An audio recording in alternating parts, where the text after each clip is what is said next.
Eloise spoke, her voice tinged with a mixture of relief and accomplishment. Dad, I'm feeling an immense sense of achievement right now. Today marks the day I finally paid off my home loan. This was a significant milestone for Eloise, who had taken on the loan right after marrying her husband, Miles. They had decided to equally share the burden of a 31-year mortgage. The financial strain was somewhat mitigated because they built their home on land that had belonged to her grandfather. However, the journey was far from easy. Since the birth of her daughter Quinn, who is now a high school student, Eloise's life had been a whirlwind of activity. Balancing housework, raising a child, and managing her work from home for graphic designer job left her with little time for rest. Miles, not adept at household chores, often left the bulk of the work to Eloise. She managed because her home-based job allowed her to stay on top of household duties. In the early years, Miles had offered reassurances. "Don't worry, I'll handle more of the expenses," he'd say, promising to ease her burden. But such offers faded only a few years into their marriage, especially after Quinn's arrival. His attitude shifted dramatically. "It must be easy for you, being at home all day. You probably just nap whenever Quinn isn't keeping you up at night," he would comment dismissively, undervaluing the true effort of her work from home for a graphic designer job. In his view, Eloise's job was a convenient way to make money without much hardship, failing to recognize the real challenges it entailed. Eloise often felt overwhelmed and underappreciated, to the point where she considered leaving Miles. Once, she even broached the subject of divorce, but it led to tears, apologies, and Miles's adamant refusal to separate, especially in front of Quinn. Eloise didn't want to risk damaging Quinn's future prospects, be it her career or her marital opportunities, so she stayed, determined to keep striving for the sake of her family. However, the dynamics within their household took a surprising turn the day she paid off her share of the home loan. They were celebrating this financial milestone together when Miles unexpectedly said, "Eloise, would you mind signing these divorce papers?" This request came just as they were supposed to be rejoicing their hard-won financial freedom. At an upscale restaurant, dressed more elegantly than usual, I was anticipating a delightful evening meal. It was in this sophisticated setting that Miles shockingly presented me with divorce papers. Until that moment, there had been no hint of what was to come. Our conversation had been celebratory and forward-looking just moments before. "Mom, congratulations on paying off the mortgage," Quinn had exclaimed with genuine joy. "Thank you, darling," I replied, smiling at her. "Now we need to start saving for retirement." "Right.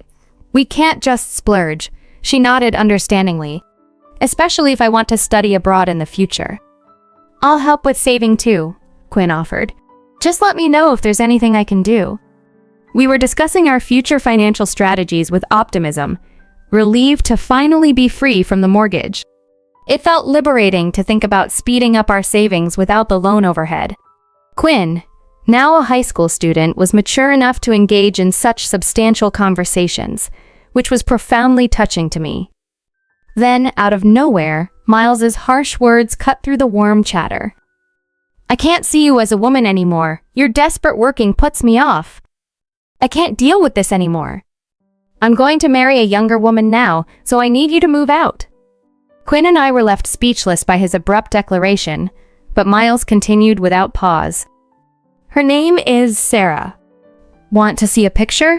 Isn't she cute? She's nothing like you, Eloise. Even when I see her work, she's having fun, and she seems to lead a fulfilling life. It's completely different from you." I was stunned, my mind racing. "Wait a minute, Miles. I worked hard to pay off our home loans. Do you know how difficult it is to manage a home-based job and pay off half the loan? And the reason I was always so busy was because of all the housework, right? Because you wouldn't lift a finger. But isn't housework a woman's job? I'm not good at it anyway," Miles retorted, dismissive of the effort I had put in. "I wasn't good at housework either," I shot back, "but I worked hard for the sake of our family. We just completed our loan payments. This was supposed to be our new start, right? Why would you say something like that now?"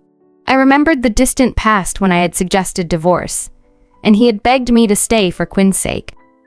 When we bought the house, I brought up divorce, but you refused. You said we have Quinn, so don't leave me. The conversation at the restaurant, meant to be a celebration, turned into a heartbreaking revelation of Miles's changed heart and intentions. Miles's response, delivered with a look of irritation despite our fine surroundings at a beautiful restaurant, was shocking. The atmosphere, once pleasant, turned decidedly sour. Can't do anything about it, right? Young women are just more attractive. You having money is appealing, but your winning attitude has always been a bit much, he bluntly stated. Dad, that's awful. You're being disrespectful to Mom. Apologize, Quinn interjected, her voice filled with disappointment and anger. Miles, unfazed, continued. Quinn, you might not understand yet, but Eloise should, right? Women are just like appliances, the new ones perform better, and everyone wants the new ones, right? The comparison was too much. Comparing me to an appliance? That's just too disrespectful. Well, I no longer have any feelings for you, so isn't it natural that something disrespectful comes out? Miles's words stung deeply. And about not getting a divorce for Quinn's sake, yeah, I might have said something like that at that time. But that was just an excuse, he admitted, as if such a confession had no weight. Miles continued, unloading his harsh views before I could respond. Back then, I thought bringing up Quinn's name would stop you from divorcing me. But the truth is, I wasn't thinking about Quinn at all. I just refused to divorce so that I could keep someone who does household chores for me. How could you say such things in front of Quinn? You're her parent. That's not how you should be, I protested, unable to hide my shock and hurt. It doesn't matter if I'm a parent or not. I always put myself first. Sacrificing yourself for a child is self-fulfillment, Miles declared, his words more unbelievable by the moment. I had always known Miles to be selfish, but I had never expected him to so blatantly disregard his responsibilities as a parent, especially in front of our daughter. Well, listen, I do feel bad for leaving a woman your age. So I'll give you all of our assets, Miles offered, as if this was a generous concession. Dad, what are you saying? You just told her to leave, Quinn protested, her tone incredulous and pained. That's why I'm saying I'll give her the money, but in return, I'm taking the house, he said, attempting to appear magnanimous. Division of property? Why should Mom pay? Shouldn't you be the one paying for the division of property since you've been fooling around with a younger woman? Quinn challenged him fiercely. That's not how it is, Quinn.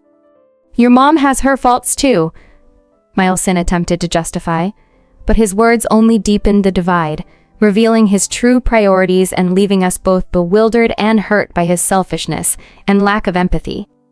Sitting across the table, Miles, slightly inebriated, made a mocking toast.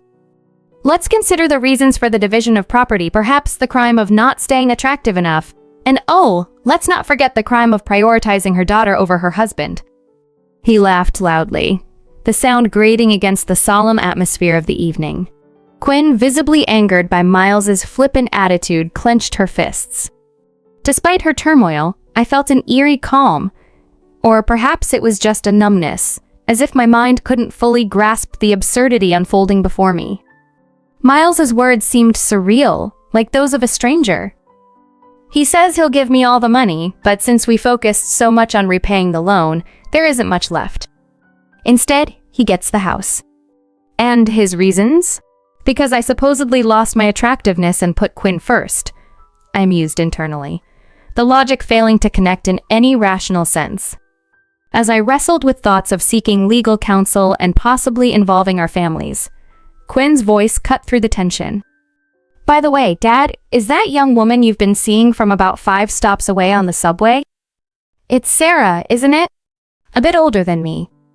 You met her about 5 months ago, right? Miles, startled, stammered, "What are you talking about?" Why would you know something like that? Unfazed by her parents' surprise, Quinn continued, her eyes not leaving her smartphone. Well, a friend's dad was recently caught up in a similar situation. A woman approached him out of nowhere, but unlike you, Dad, he consulted his wife immediately.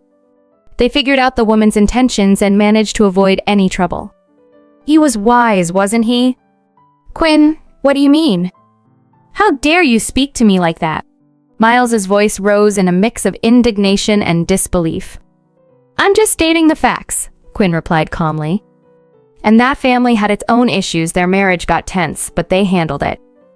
What's important here is that this Sarah seems to target men who are already involved with someone else. Miles, growing more defensive and agitated, demanded, What are you implying about Sarah? I won't tolerate anyone speaking ill of her. Not even you, he threatened, his expression darkening. Despite Miles's menacing demeanor, Quinn remained composed and showed us her smartphone screen. Look at this, she began as she flipped through photos. The first one shows her approaching my senior from the club. The second one. Her voice trailed as she displayed evidence of Sarah's repeated behavior, highlighting a pattern that was hard to dismiss. At the dinner table, Quinn revealed unsettling details about Sarah to her father, Miles. Both of them have girlfriends, yet she told them, Look at me, not your girlfriend. What does that tell you, Dad? It means she's a woman who likes to lure men away from their partners.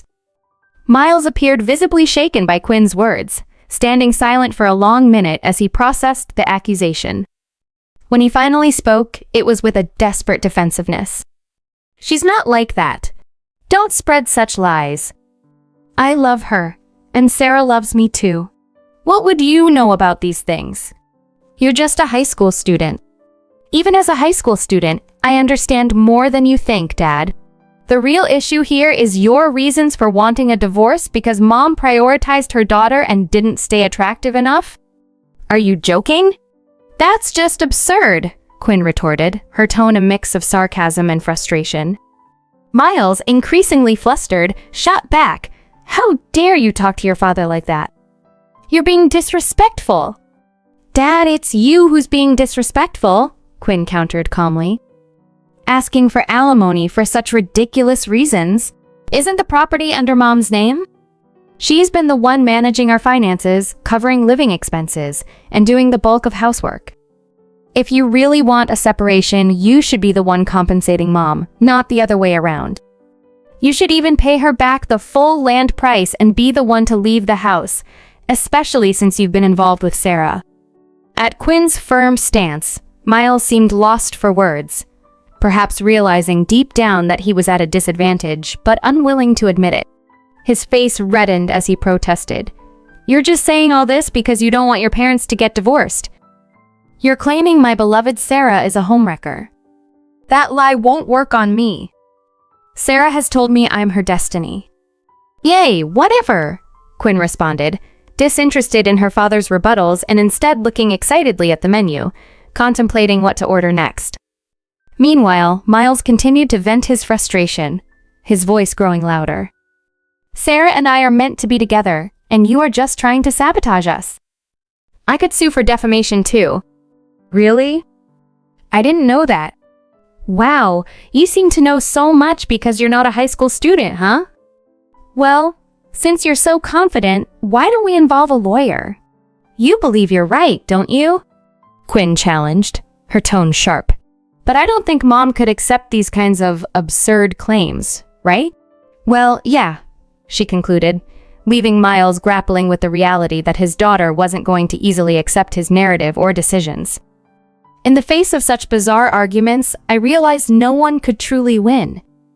How could anyone stay married to a man who made such outrageous claims?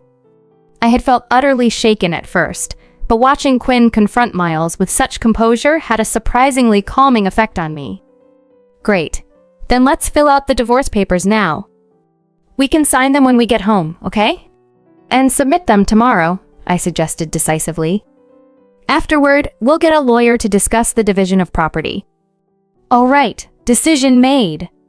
Now it's time for dessert, I added, trying to bring a lighter mood to the table.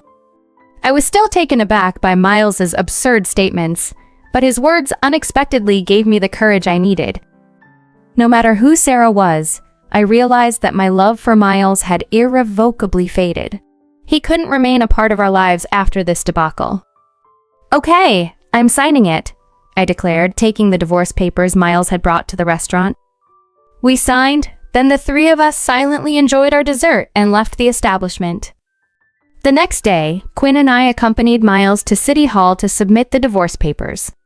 This action marked the dissolution of our marriage, and soon after, Miles and I began living separately in serviced apartments, with Quinn choosing to stay with me. Time passed and each of us hired lawyers to start discussing asset division. No lawyer would support Miles's absurd claim that our divorce was due to my lack of beauty or my prioritization of our daughter. As discussions unfolded, it became clear that Miles, who often dismissed Quinn's and my arguments, was much less dismissive when confronted by legal professionals. Eventually, he had to admit his faults. Ultimately, Miles relinquished his claim on our assets, and the divorce was finalized. I gained ownership of the house, including Miles's share. This was largely due to his long-standing neglect of his household responsibilities. It was, undeniably, the best outcome for Quinn and me. Oh, I don't need money. I have Sarah. You guys can cling to that 31-year-old house. I'm starting a new life, Miles declared, trying to maintain his bravado. However, his new start never materialized as he had hoped. Just as Quinn had described, Sarah's interest lay in the thrill of pursuing men who were already committed elsewhere. As soon as our divorce was official, Sarah told Miles she was no longer interested and broke things off with him. This turn of events was a shock to Miles, leaving him bereft of both his assets and his newfound love. In his distress, Miles came back to me, his ego shattered. "Eloise, I'm sorry. Forgive me," he pleaded, but too much had happened, and too much had changed. "Miles, you're saying I'm the only one for you, and you're the only one for me? What are you talking about?" I asked incredulously. "I'm tired of managing all the housework on my own. I can't even be sure I'll keep up appearances in the future, and honestly, I don't need to. More importantly, I've decided to prioritize myself and Quinn from now on." The reality was clear. Reconciling with Miles meant risking another round of unreasonable demands, possibly even having to compensate him again. "There's absolutely no way I can go back to that," I declared firmly. And with those final words, I ended the call. Miles must have been stunned by the decisiveness of my rejection because, from that point on, I didn't hear from him again. That chapter of my life was closed. Quinn and I moved out of the serviced apartment and back into our house, which finally felt fully ours after completing the mortgage payments. It was a home now filled with our freedom and decisions, not overshadowed by Miles's presence or his demands. Looking ahead, Quinn's focus was shifting towards her university entrance exams, a significant next step in her life.